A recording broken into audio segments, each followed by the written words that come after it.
अधूरी हसरतें और जीवन।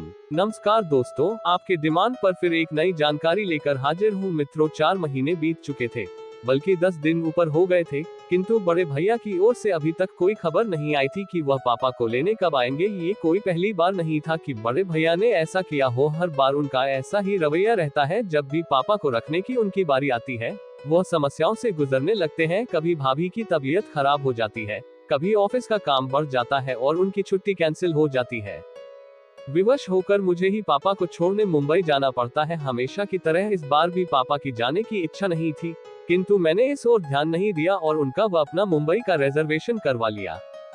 दिल्ली मुंबई राजधानी एक्सप्रेस अपने टाइम पर थी। सेकंड एसी की निचली बर्थ पर पापा को बैठाकर सामने की बर्थ पर मैं भी बैठ गया। साथ वाली सीट पर एक सज्जन पहले से विराजमान थे, बाकी बर्थ खाली थी। कुछ ही देर में ट्रेन चल पड़ी। अपनी जेब से मोबाइल निकाल मैं देख रहा था, तभी कानों से पापा का स्वर टकराया, मुन्ना, कुछ दिन तो तू भी रहेगा ना मुंबई में? मेरा दिल लगा रहेगा और प्रतीक को भी अच्छा लगेगा।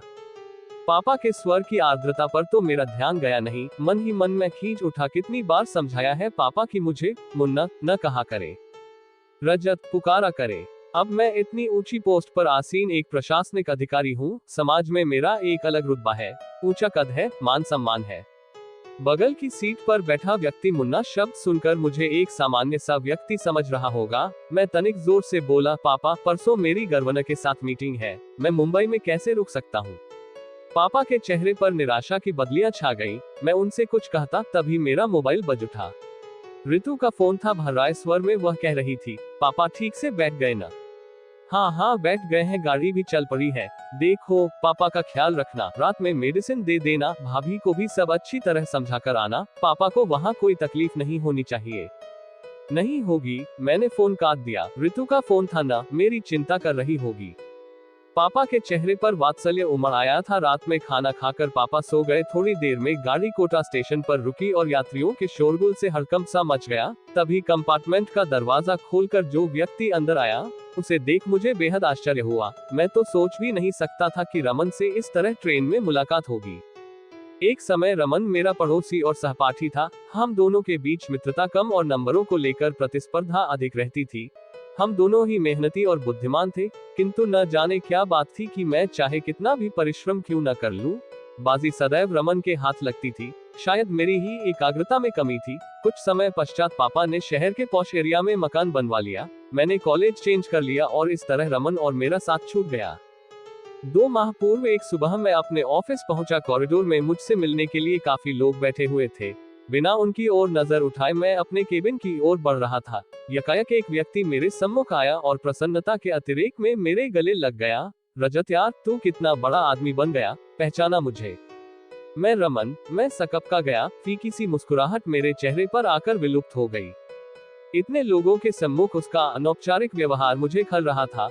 वह भी शायद मेरे मनोभावों को ताड़ गया था। तभी तो एक लंबी प्रतीक्षा के उपरांत जब वह मेरे केबिन में दाखिल हुआ, तो समझ चुका था कि वह अपने सहपाठी से नहीं, बल्कि एक प्रशासनिक अधिकारी से मिल रहा था। उसका मुझे सर कहना मेरे अहम को संतुष्ट कर गया, ये जानकर कि वह बिजली विभाग में महज एक क्लर्क है, जो मेरे समक्ष अपना तबादला रुकवाने की गुजारिश लेकर आया है। मेरा सीना अभिमान से चौड़ा हो गया।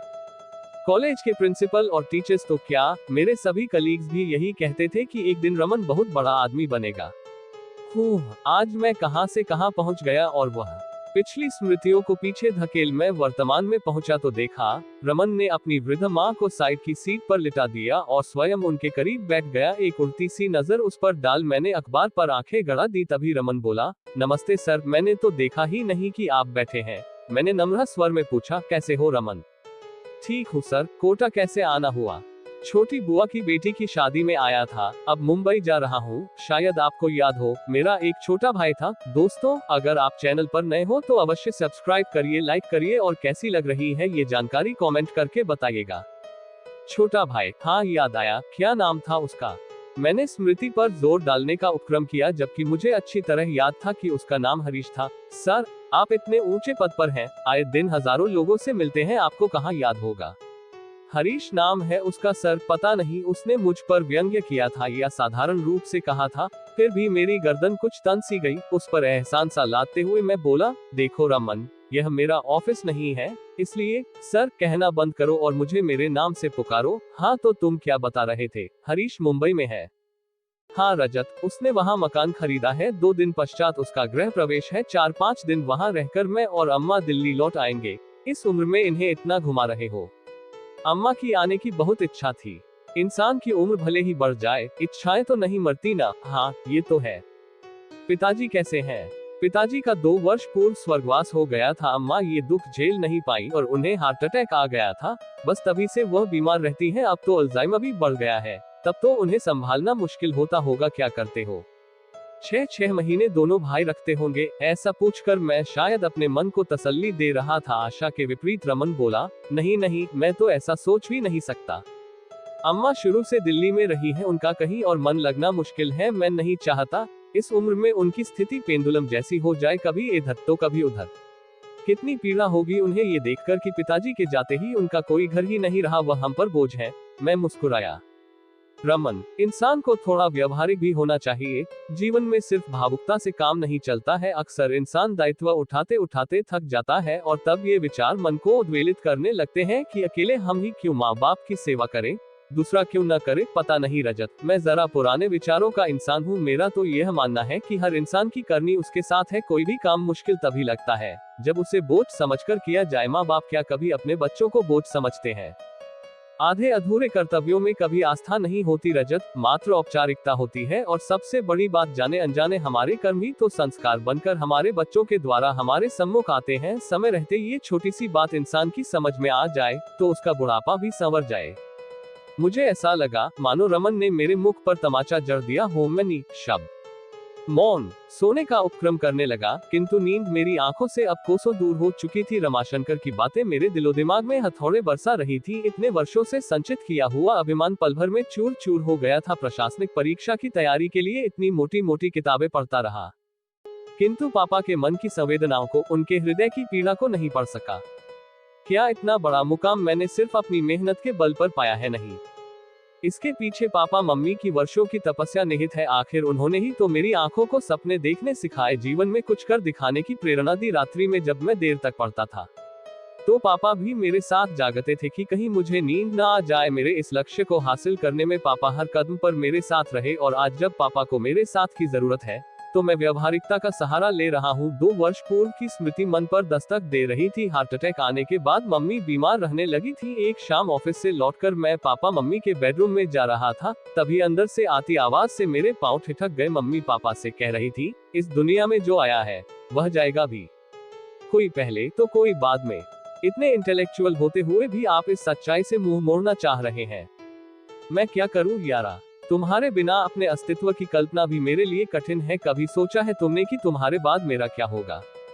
पापा का कंठ अवरुद्ध हो गया था, किंतु मम्मी तनिक भी विचलित नहीं हुई और शांत स्वर में बोली थी, आपकी तरफ से तो मैं पूरी तरह से निश्चिंत हूँ। रजत और ऋतु आपका बहुत ख्याल रखेंगे। यह एक माँ के अंतर्मन की आवाज है, उसका विश्वास है जो कभी गलत नहीं हो सकता। इस घटना के 5 दिन बाद ही मम्मी चली गई थी।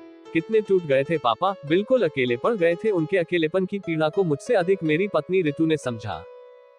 यूं भी वह पापा के दोस्त की बेटी थी और बचपन से पापा से दिल से जुड़ी हुई थी। उसने कभी नहीं चाहा पापा को अपने से दूर करना, किंतु मेरा मानना था कि कोरी भावुकता में लिए गए फैसले अक्सर गलत साबित होते हैं। इंसान को प्रैक्टिकल अप्रोच से काम लेना चाहिए। अकेले में ही क्यों पापा का दायित्व उठाऊं?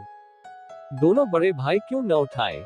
जबकि पापा ने तीनों को बराबर का स्नेह दिया, पढ़ाया लिखाया, तो दायित्व भी तीनों का बराबर है। 6 माह बाद मम्मी की बरसी पर यह जानते हुए भी कि दोनों बड़े भाई पापा को अपने साथ रखना नहीं चाहते, मैंने यह फैसला किया था कि हम तीनों बेटे 4-4 माह पापा को रखेंगे। पापा को जब इस बात का पता चला तो कितनी बेबसी उभर आई थी उनके चेहरे पर। चेहरे की झुर्रियां और गहरा गई थी उम्र, मानो 10 वर्ष आगे सरक गई थी। सारी उम्र पापा की दिल्ली में गुजरी थी। सभी दोस्त और रिश्तेदार यहीं पर थे जिनके सहारे उनका वक्त कुछ अच्छा बीत सकता था। किंतु सोचते सोचते मैंने एक गहरी सांस ली। आंखों से बह रहे पश्चाताप के आंसू पूरी रात मेरा तकिया भिगोते रहे। उफ, यह क्या कर दिया मैंने? पापा को तो असहनीय पीड़ा पहुंचाई ही, मम्मी के विश्वास को भी खंडित कर दिया। आज वह जहां कहीं भी होंगी, पापा की स्थिति पर उनकी आत्मा कलप रही होगी। क्या वह कभी मुझे क्षमा कर पाएंगी?